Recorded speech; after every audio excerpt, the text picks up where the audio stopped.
दोस्तों, स्वागत है आप सभी का मेरे आज के मिनी ब्लॉग में। तो दोस्तों, आज मैं आ चुकी हूँ क्यारी निकाल के। वहाँ से आने के बाद मैंने नहा भी लिया और उसके बाद मैं थोड़ा सा सो भी गई। और मेरे हाथ ना बहुत ही ज़्यादा कुचल रखे हैं, जगह जगह पे खून भी आ रहा था कहीं से, पर मैंने दवाई लगा ली तो ठीक है, पर दर्द बहुत ज़्यादा कर रहे।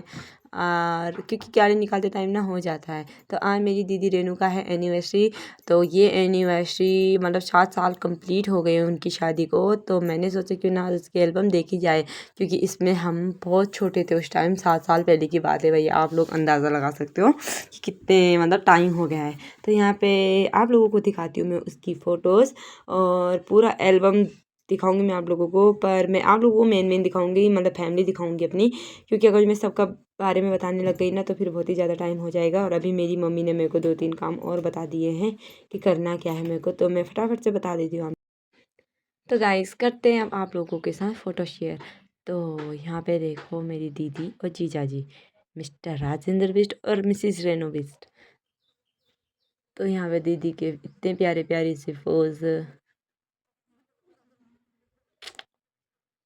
उसके बाद मेहंदी की फ़ोटोज़, और मैं और मेरी दीदी रेनू और मीनू, तीनों के तीनों एक जैसे हैं। सब बोलते भी हैं और हम हैं भी तीनों के तीनों एक जैसे।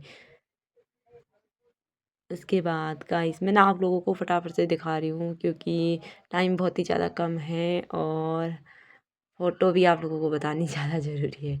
तो मैं ना सुबह से सोच रही थी कि मैं एल्बम देखूँगी आज उसकी। तो यहाँ पे देखो, हल्दी लगाते टाइम मेरी फ़ोटो। हँस रही हूँ क्योंकि पता मेरे को अंदर से बहुत ज़्यादा रोना आ रहा था। पर मेरी दीदी रेनू तो कब से रोए जा रही थी। और मेरी मम्मी भी बहुत ज़्यादा रोई। तो उसके बाद हल्दी भी हो चुकी थी कंप्लीट। उसके बाद हुई आरती, मतलब जो भी रस्में होती है शादी के दिन वो सब हो गए थे। तो मैं आप लोगों को मेन दिखा रही हूँ, जहाँ पे मैं हूँ या फिर जहाँ पे मेरी फैमिली है। और उसके बाद हम ना दुल्हन को लेके गए वहाँ मंडप में जाते हैं ना उस दिन भी। तो वहाँ भी हम लोगों ने बहुत इंजॉय करा। और उसके बाद रात जमकर हमने डांस भी करा। और मैं और मेरी दीदी मीनू सुबह कुछ ऐसा सज रखे थे हम दोनों के दोनों। बारात भी आ चुकी थी, बारात स्वागत हो चुका था। और उसके बाद दुल्हन भी आ चुकी थी जयमाला स्टेज पे।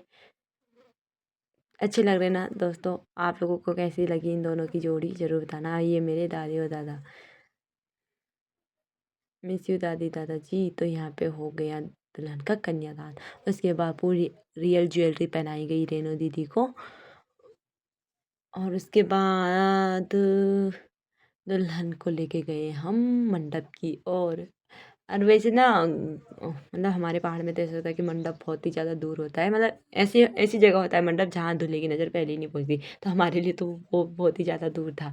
तो मंडप वहाँ से आने के बाद तो उसके बाद मैंने और मीनू दीदी ने दिया रेनू दीदी को गिफ्ट। उसके बाद जो रस्में होती है वो चली रही थी। फिर से हम लोगों ने एक फ़ोटो ली। और मैं और मेरी दीदी मीनू को तो सब लोग बोलते कि ये दोनों जुड़वा है क्या आप लोगों को भी गाइस ऐसा लगता है कि मैं और मेरी दीदी मीनू एक जैसे हैं दिखने में? तो दुल्हन तो चली गई अपने ससुराल। तो गाइस, कैसी लगी आप लोगों को इनकी फ़ोटोज़? ज़रूर बताना कमेंट में। और इतने में मेरे लिए आ चुकी थी चाय। तो दोस्तों, अब पीते हैं चाय। तो आज के मिनी व्लॉग को करते हैं इन। Bye bye.